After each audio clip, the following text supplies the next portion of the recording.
Hello friends, welcome back to my channel. আজকে আমি মাম্পি নিয়ে চলে এসেছি চিলি পনির রেসিপি।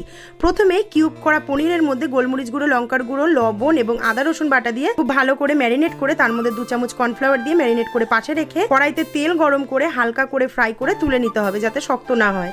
এটা কিন্তু অবশ্যই মাথায় রাখতে হবে। তারপরে ওই তেলের মধ্যে দিয়ে দেবো আদা কুচি, রসুন কুচি, কাঁচা লঙ্কা কুচি দিয়ে খুব ভালো করে একটু ভাজা ভাজা করে নিয়ে দিয়ে দেবো কেটে রাখা ক্যাপসিকাম, দিয়ে দেবো পেঁয়াজ আর দেবো টমেটো। এখানে তোমরা রেড বেল পেপারও ইউজ করতে পারো।